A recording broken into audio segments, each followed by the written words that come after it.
ನಾವು ತಾಲೂಕಾ ಘೋಷಣೆ ಮಾಡಬೇಕಂತ ಸರ್ಕಾರದ ಮೇಲೆ ಒತ್ತಡ ಹೇರಿ ಇವತ್ತು ರಾಜ್ಯ ರೈತ ಸಂಘ ಸಂಪೂರ್ಣ ಬೆಂಬಲ ವ್ಯಕ್ತಪಡಿಸಿ ಜಿಲ್ಲೆಯಿಂದ ಎಲ್ಲ ರೈತ ಬಾಂಧವರು ಬಂದಿದ್ದಾರೆ.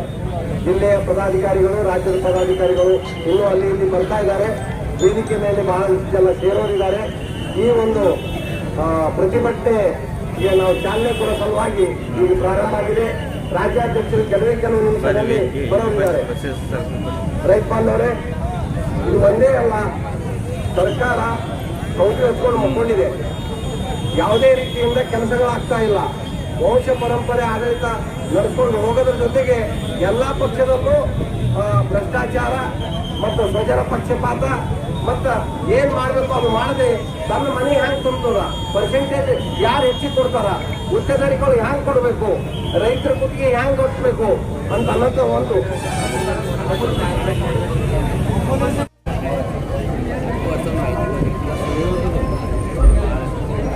बोलो भारत माता की।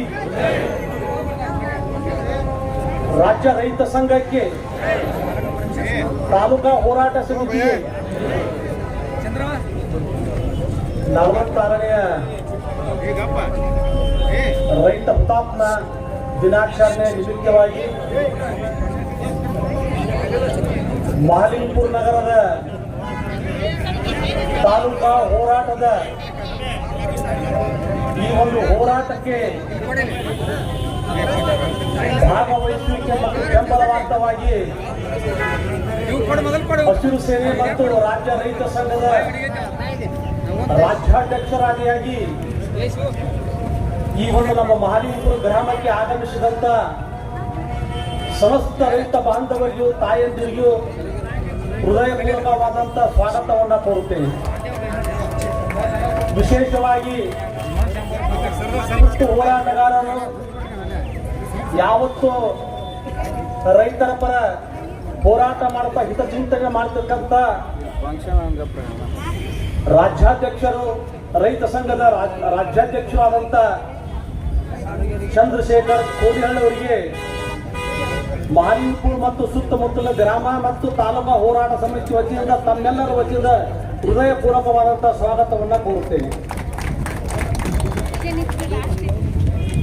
ಅದೇ ರೀತಿ ನಮ್ಮ ತಾಲೂಕಾ ಹೋರಾಟ ಸಮಿತಿಯ ಅಧ್ಯಕ್ಷರು, ಸಮಾಜ ಸೇವಕರಾದ ಸಂಗಪ್ಪನ ಹಳ್ಳಿಯವರು ಸಹ ನಾನು ಸ್ವಾಗತವನ್ನ ಕೋರುತ್ತೇನೆ.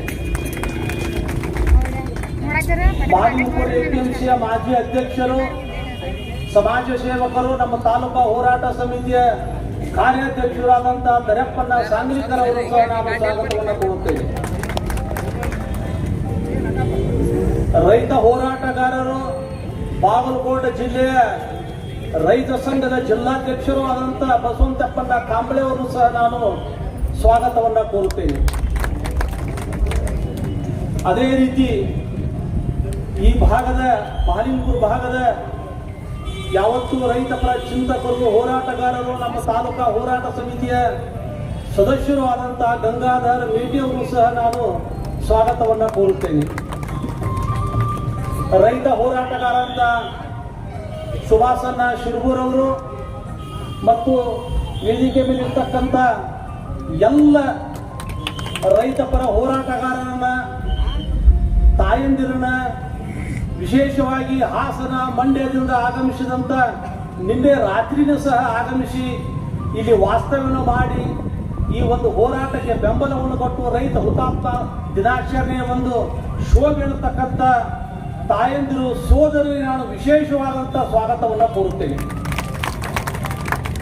ಸಮಾಜದ ಏಳಿಗೆಗಾಗಿ ಈ ಸಂಘಟನೆಯಲ್ಲಿ ತೊಡಗಿಕೊಂಡೇನು ಹುತಾತ್ಮರಾಗ್ಯಾರ ಅಂತವರ ಋಣ ನಾವು ಏನ್ ಮಾಡಿದ್ರು ತೀರ್ಸಕ್ ಆಗಂಗಿಲ್ಲ ಅನ್ನುವಂತ ಕಾರಣಕ್ಕಾಗಿ ಅವರನ್ನ ನಾವು ಸ್ಮರಣೆ ಮಾಡಿಕೊಂಡು ಅವರ ಹುತಾತ್ಮ ದಿನಾಚರಣೆ ಅಂಗವಾಗಿ ಮುಂದಿನ ತೀರ್ಮಾನಗಳಲ್ಲಿ ನಾವೆಲ್ಲರೂ ಸಂಘಟನೆಯನ್ನು ಮತ್ತಷ್ಟು ಬಲಪಡಿಸಿಕೊಂಡು ರೈತರ ಏಳಿಗೆಗಾಗಿ ರಾಜ್ಯಾಧ್ಯಕ್ಷರ ಒಂದು ಆದೇಶಗಳನ್ನ ಆಯಾ ಜಿಲ್ಲಾ ಮಟ್ಟದಲ್ಲಿ, ತಾಲೂಕಾ ಮಟ್ಟದಲ್ಲಿ ಎಲ್ಲ ಪದಾಧಿಕಾರಿಗಳು, ಎಲ್ಲ ಸಂಘದ ಸದಸ್ಯರು ಪ್ರಾಮಾಣಿಕವಾಗಿ ಪಾಲಿಸಿಕೊಂಡು ಬಂದು ಕರ್ನಾಟಕ ರಾಜ್ಯದಲ್ಲಿ ಮಾದರಿಯವಾಗಿ ಈ ಸಂಘಟನೆಯನ್ನ ತಾವೆಲ್ಲರೂ ಮುಂದುವರಿಸಿಕೊಂಡು ಹೋಗಬೇಕು. ಬಹುಶಃ ನಮ್ಮ ತಾಲೂಕಾ ಹೋರಾಟ 40 ವರ್ಷಗಳಿಂದ ನಡೆದು ಬಂದದ್ದು. ಎಲ್ಲ ಸರ್ಕಾರಗಳು ನಮ್ಮ ತಾಲೂಕಾ ಹೋರಾಟದ ವಿಚಾರ ಬಂದಾಗ ನಮ್ಮ ಮಾಲಿಂಗ್ಪುರದ ಜನರಿಗೆ ಕಣ್ಣಿಗೆ ಮಣ್ಣು ಎರಚುವಂತ ಕೆಲಸ ಕಾರ್ಯಗಳನ್ನ ಪ್ರಕ್ರಿಯೆಗಳನ್ನ ನಮಗೆ ಜಿಲ್ಲಾಧಿಕಾರಿಗಳ ಮೂಲಕ ಇನ್ನೊಂದು ವಾರದಲ್ಲಿ ನಿರ್ದೇಶನಗಳು ಬರ್ತವೆ. ಅದೆಲ್ಲ ಪ್ರಕ್ರಿಯೆಯನ್ನ ನಾವು ಮಾಡಿ ಆದ್ಮೇಲೆ ವರದಿಯನ್ನ ಸರ್ಕಾರಕ್ಕೆ ಕಳಿಸ್ತೇವೆ. ನಂತರದಲ್ಲಿ ಸರ್ಕಾರ ಬರದ ಬಗ್ಗೆ ಘೋಷಣೆಯನ್ನ ಮಾಡ್ತದೆ. ಬಟ್ ರಾಜ್ಯ ಸರ್ಕಾರಕ್ಕೆ ಈ ವಿಷಯದ ಅರಿವು ಬಹಳಷ್ಟು ಕ್ಲಿಯರ್ ಆಗಿ ಇರ್ತದೆ. ಮಳೆ ಕೊರತೆ ಆಗಿರೋದ್ರಿಂದ ರೈತರಿಗೆ ಸಮಸ್ಯೆ ಆಗ್ತಾ ಇದೆ ಅನ್ನೋ ವಿಷಯ ಸರ್ಕಾರಕ್ಕೆ ಗೊತ್ತಿದೆ.